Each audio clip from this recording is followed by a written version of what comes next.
तो राजेंद्र, आपको आपको क्या लगता है, ये जो इन तीनों स्टेट्स की बात हुई, तेलंगाना वाले हम ज्वाइन नहीं कर पा रहे हैं, आपका एक पर्सपेक्टिव क्या है इन चारों स्टेट्स के बारे में? मिजोरम को छोड़ दीजिए, इन चारों के बारे में आप अनम्यूट कर लें राजेंद्र, आपका। हाँ, एग्जिट पोल्स देख करके देखें, तेलंगाना तो बिल्कुल क्लियर है, और डे वन से वो जो पोल्स आ रहे थे वहां से, खासतौर पे जो साउथ के जो एजेंसीज थी वो जो पोल कर जी। रही थी, उन्होंने कांग्रेस को ही वो 60 से ज्यादा सीटें दिखा रहे थे, चाहे साउथ साउथ फर्स्ट का हो या, और साउथ फर्स्ट का एग्जिट पोल भी आया है, उन्होंने भी उसी तरह से दिखाया है। और लोक पोल और तेलंगाना नवनिर्माण, इन सबके पोल्स आए थे। हम्म। तो वहां तो कोई बात है नहीं, वहां तो जो चीजें दिख रही थी लगभग हम्म। वैसी ही चीजें एग्जिट पोल में, हर एक एग्जिट पोल में आ रही है। हम्म। एक जो तेलंगाना की खास बात है उसमें यह है कि कहीं ना कहीं असदुद्दीन ओवैसी का जो प्रभाव था हैदराबाद में, वो प्रभाव थोड़ा कम होता हुआ इन एग्जिट पोल से नजर आ रहा है। हम्म। तो एक हाँ। इंपॉर्टेंट फैक्टर मुझे ये दिखाई दे रहा है। बीआरएस तो पीछे थी, वो ठीक है, पीछे थी। भारतीय जनता पार्टी भी कहीं दिख नहीं रही थी, वो 2-3 सीटें ही आ रही थी सर्वे में भी, और लग भी रहा था कि उस तरह की सीटें होगी। अब आते हैं इन तीन राज्यों पर। इन तीन राज्यों में छत्तीसगढ़ के बारे में जो चीजें सामने आई, जिस तरह के सर्वे सामने आए हैं, उनमें जिस तरह से छत्तीसगढ़ को देखा जा रहा था कि वहां कांग्रेस क्लियर कट एज के साथ काफी आगे है भारतीय जनता पार्टी से, इन एग्जिट पोल से वो चीज दिखाई नहीं देती।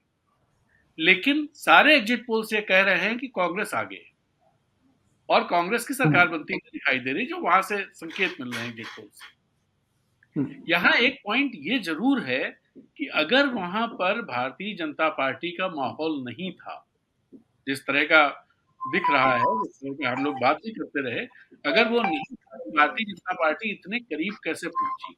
ये बात अभी उचित जी कह रहे थे, बहुत सारी चीजें वो बता रहे थे कि ये चीजें हुई।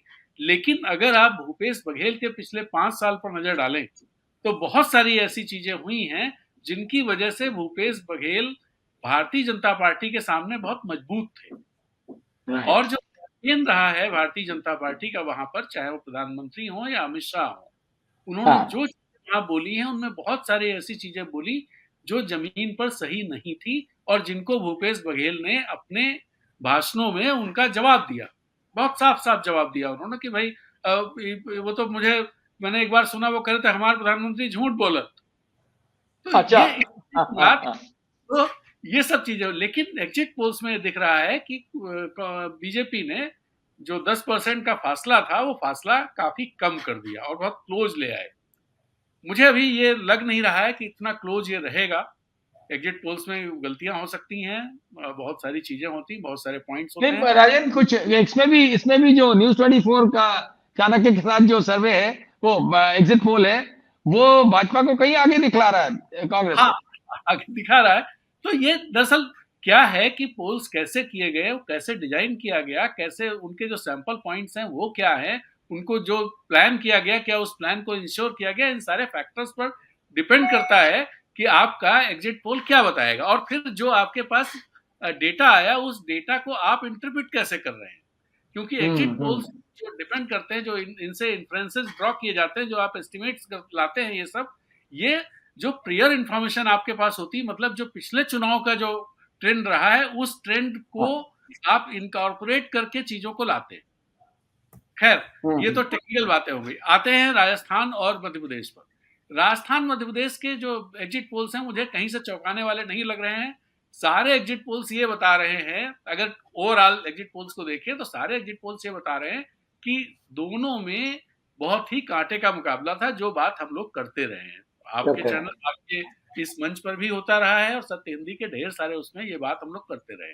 कहीं ये बताया जाता है कि भाई कांग्रेस को एज है, कहीं बीजेपी को एज है, या ये बात भी करते रहे हैं कि मध्य प्रदेश में कि भारतीय जनता पार्टी हार रही है, कांग्रेस जीत हाँ। नहीं है। हाँ। तो हाँ। इस तरह की जब स्थितियां हैं, या राजस्थान में भी कल तक ये बात की जा रही थी, बहुत कांटे की टक्कर है, कांग्रेस को एज है। लेकिन यहां पर मैं एक पॉइंट और जोड़ना चाहूंगा राजस्थान को लेकर, कांग्रेस की एज मुझे लग रहा है कि है। उसकी वजह यह है कि जब मुख्यमंत्री की बात की गई एक एग्जिट पोल में, तो अशोक गहलोत सबसे पॉपुलर, उनको सबसे ज्यादा वोट्स मिले, 32% या 33%। नंबर 2 पर जो हैं वो महंत बालक राम या कौन वहाँ लड़ जो रहे हैं, वो भारतीय भारतीय जनता जनता पार्टी। पार्टी। नंबर 3 पे वो सुंदरा है।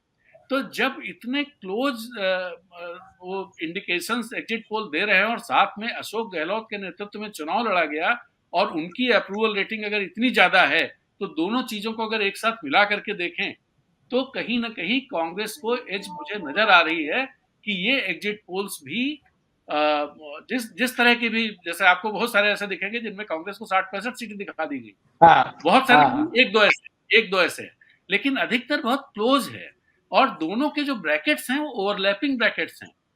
तो इसमें आप बहुत इस तरह का नहीं कह सकते हैं कि भारतीय जनता पार्टी आगे निकलेगी या कांग्रेस आगे निकलेगी, लेकिन जो अशोक गहलोत को जिस तरह का सपोर्ट दिखाई दिया, लोग जिस तरह से पसंद कर रहे हैं कि पहली पसंद मुख्यमंत्री की वो है और ठीक ठाक मार्जिन के साथ है, इन दोनों चीजों को क्लब करें तो आपको लगेगा, तो हमें ये लगता है कि कांग्रेस को वहां पर एज है।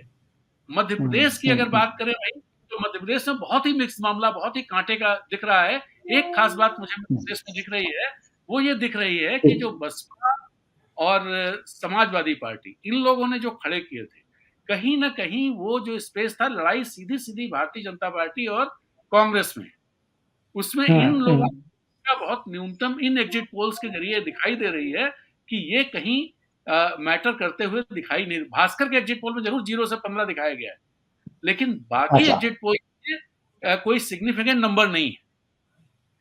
तो ऐसे में क्या भारतीय जनता पार्टी को एज रहेगी?